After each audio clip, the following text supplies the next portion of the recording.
So this week, why don't we go somewhere where we didn't go to for a long time, and then we go twice in a couple of weeks? Let's go to Africa.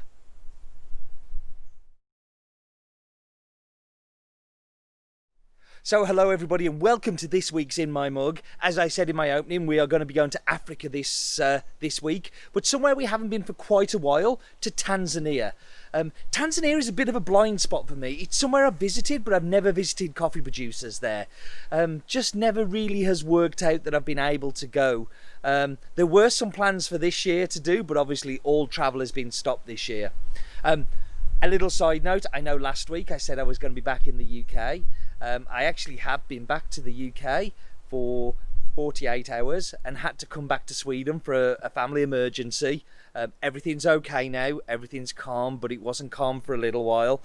So I'm back here, but I am hoping in a little bit of time that I'm going to be back and back in normal territory.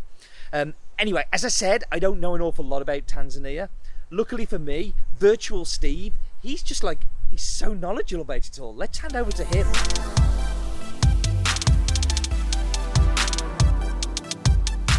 Thanks, Steve. I do know a little bit about Tanzania, but I know an awful lot about the Burka Coffee Estate that's located on the outskirts of the Arusha National Park on the leeward side of Mount Meru and was founded in 1899 by German settlers just outside the town of Arusha in northern Tanzania. It's 80 kilometres west of Mount Kilimanjaro, Africa's highest peak, situated very close to the Kenyan border, and this northwest region of Tanzania is famous for the coffee it produces. The neighbouring Selian estate was established in 1910 and was acquired by Burka in 1991. The first coffee trees were planted in 1918 and they now have 1.3 million coffee trees, all shade grown. 314 acres of the land is reserved for forests and 250 acres is reserved as natural grasslands. There's around about 200 permanent staff at Burka and 200 casual daily staff, which rises to up to 5,000 during the height of the harvest. All permanent staff are provided with housing on the estate and their salary is set at least 20% above the minimum guidelines supplied by the government. The staff have social security and labour union membership included in their contracts, and the estate has a credit union that offers loans. They also offer advice for education, health and house construction. Each estate has its own nursery, of which educates over 100 children, and 2 primary schools that cater for over 600 children of the estate workers, families and people from the neighbouring community. An on-site healthcare centre with an estate nurse and a pharmacy is available for all staff, and the estate even has its own ambulance. It has shops, sports facilities, churches and mosques.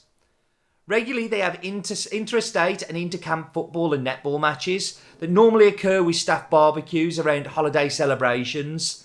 Workers are supplied with free firewood from stumped coffee trees, and fruit and nuts that are grown in the estate are available to all of the staff to take.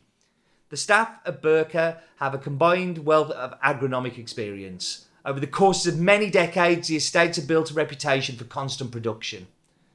Harvesting is carried out between May and October and is done selectively with hand picking, where they sort through all of the cherries afterwards as well. They're then dried on raised African beds for around about 12 to 14 days. The cherries are carefully turned during that time, making sure to avoid over-fermentation. So let's go through the details. So the country is Tanzania, the region is Arusha, the district is Armuria, the estate is Burka, it is 345 hectares, the varietals on the farm are Kent, N39, Blue Mountain and Catimore. It is a naturally processed coffee, dried between 12 and 14 days at an altitude of 1,350 metres. So let's go back to Steve and let's see where he's drinking the coffee this week. Okay, thanks Virtual Steve, you are a lifesaver as always. You managed to carry the weight. No fancy location today, as I say. I've been dealing with a little bit of a family emergency, so yeah, and it's also raining, so we're doing the tasting in the rain. That's something different, isn't it? We haven't done that for a while, so let's get into the coffee. Now, you don't see that much Tanzania coffee in the specialty market. There is some, but you don't see so much. But this is one that we've been working with for a long time. I'm really proud that we continue to work with them. It's great to offer an origin that isn't so common in specialty. You do see a lot in commercial, like you can quite often see in the supermarket Tanzanian, and I think that that's a lot of the downside of it. But people, you know, you have to taste. Let the cupping table do the decision making. That's what we've always done. A lot of Tanzanian coffees can be a little dirty, and that's because of their commercial nature, but this is treated as a specialty coffee, so we don't have that problem. In the cup, you get a lot of booziness, like a really fine brandy kind of cognac-y flavour to it, with some like burnt caramel. I kind of want you to think like, you know, bonfire toffee kind of caramel sweetness. A little bit of the dark chocolate finish on it as well. It's a really grown-up cup. It's not stupid boozy. It's not in your face. It's there, but it's very elegant with it at the same time, and it does have a lot of natural sweetness, which I really, really like. Thank you for joining me as always. Excuse the shortness of this week's video. I'm sure you can understand things are getting better, so please don't worry or anything like that, but it was a little bit scary for a little while. Thank you for joining us today, and do remember, life is too short for bad coffee.